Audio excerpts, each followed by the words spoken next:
কিন্তু আমার আল্লাহ, কিন্তু আমার আল্লাহ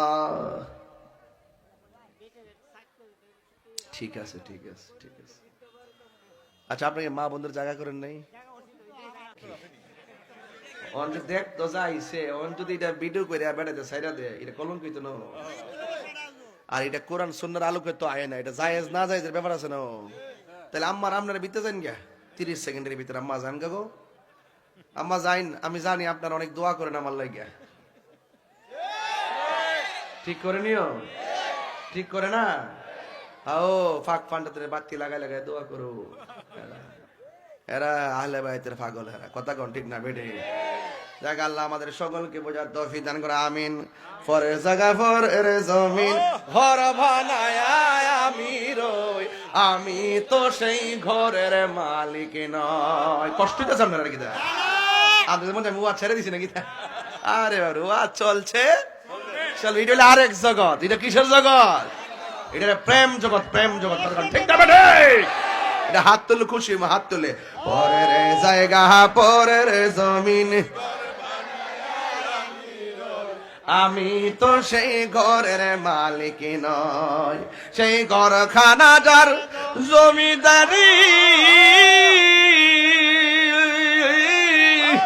আমি চাই না তাহার হুকুম জারি, সেই ঘরখানা যার আমি পাই না তাহার হুকুম জারি, আমি পাই না জমিদারের দেখা, আমি পাই না জমিদারের দেখা, মনের জ্বালা কারে কই, আমি তো সেই ঘরের মালিক নয়। পরের জায়গা আমি তো সেই ঘরের মালিক নয়, জমিদারের ইচ্ছা মতো দেই না জমি চাষ, তাই তো ফসল ফল না আর দুঃখ 12 মাস। আমি খাজনা পাতি ছবি দিলাম,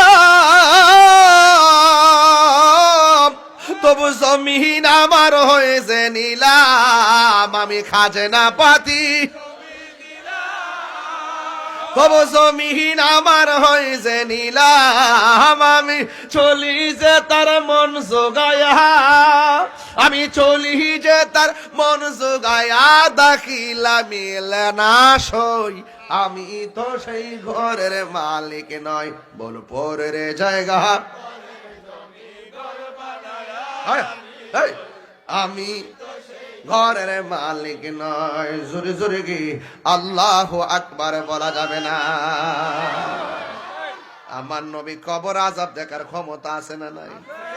আরো জোরে কোন আছে না নাই? নবী আমার গুরুস্থানে গেল। কোথায় গেল? গুরুস্থানে। মানুষ নিচে আছে না নাই? নবী আমার গুরুস্থানের মধ্যে গেল। যেই কবরটা দেখে, ওই কবর দেখে নবী মুস্কি মুস্কি হাসে। সুবহানাল্লাহ রে। আরেকটা কবর দেখে নবী মুস্কি মুস্কি হাসে, আরেকটা কবর দেখে নবী মুচকি মুচকি হাসে। সাহাবীরা ডাক দিয়ে কই, নবী গো,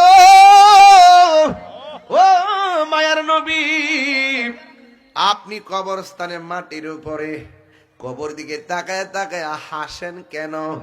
আমার নবী কয়, আমি যাহা দেখি তোমরা তা দেখো, আমি যাহা শুনি তোমরা তা শুনো না। দেখা এবং শোনার ক্ষমতা দান করেছেন কে? আল্লাহ বলে, ইন্নাল্লাহা ইউসমিউ মাইয়াশা, আল্লাহকে আমি যারা ইচ্ছা করি তারে কবরের আযাব দেখার ক্ষমতা দান করি। সুবহানাল্লাহ গণ। বন্ধুগণ, নবী আমার ডাক দিয়ে গো, সাহাবীরা, আমি যখন কবরস্থানে ঢুকলাম, আমি হাসছি কেন জানো নি? আমি দেখতেছি কবর ভিতরে যে মানুষগুলো আছে, এই মানুষগুলোর বডির নিচে আমার আল্লাহ জান্নাতের গালিচা বিছায়া রাখছি। এই হাসি আমার আনন্দের হাসি। আমার উম্মত ভালো থাকলেই আমি ভালো, আমার উম্মত সুখী হলেই আমি সুখী, উম্মতের কষ্টে থাকলেই আমি নবী কষ্ট পাই। কথা বলেন ঠিক কি না? বন্ধুগণ,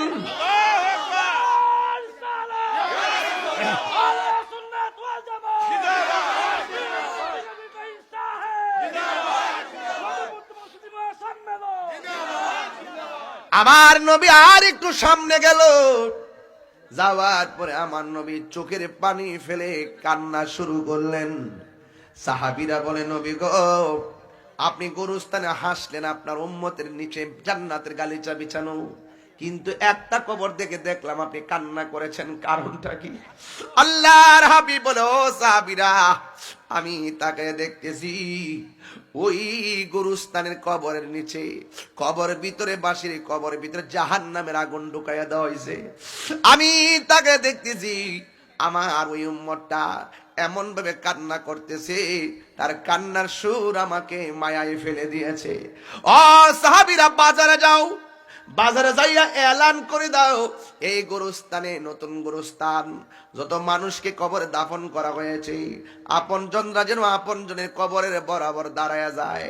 সাহাবায়ে কেরাম গিয়ে এলান করে দিলেন, গ্রামবাসী, এই গোরস্থানে যারা যারা আপনজন দাফন করেছেন, আপনাদের আপনজনদের পাশে, কবরের পাশে যাওয়ার জন্য অনুরোধ করা হলো। নিবেদক এন্তেজাম নির্দেশ করবে রহমাতুল লিল আলামিন। এবার নবীর সংবাদ পাইয়া কেউ আর ঘরে বসে থাকে নাই, আপনজনদের কবরের পাশেই যাইয়া তারা দাঁড়াইলো। আর সব সাহাবায়ে কেরামের ভিতরে একটা কৌতূহল, যে আমার নবী যে কবরের দিকে তাকায়া কান্না করলেন, এই কবরের পারে কে আয়সা দাঁড়ায়, ওই মানুষটাকে দেখার জন্য আপনজনরা অপেক্ষা করতেছেন। আর সাহাবায়ে কেরাম কৌতূহলের সাথে ওই যেই কবরবাসীর কবরে আযাব হয়, এই কবরের পারে কে এসে দাঁড়ায় অপেক্ষা করতেছি। এবার সব কবরের পারে পারে যার যার আপনজন দাঁড়ায় গেছি, আর ওই কবরের পারে মানুষটা আসতে দেরি করতেছি।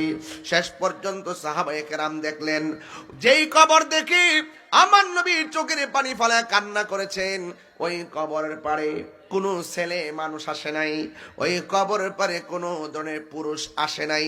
সাহাবায়ে কেরাম বলেন, আমার নবী বলেন, আমরা তাকায়া দেখেছি ওই কবরের মধ্যে লাঠি ভর করে করে একটা মহিলা এসে কবরের পারে দাঁড়ায় গেছে। চিৎকার মেরে কি আল্লাহু আকবার বলা যাবে না?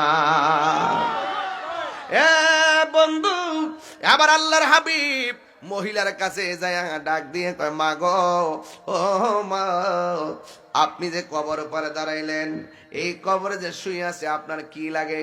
কয়, আমার সন্তান লাগে।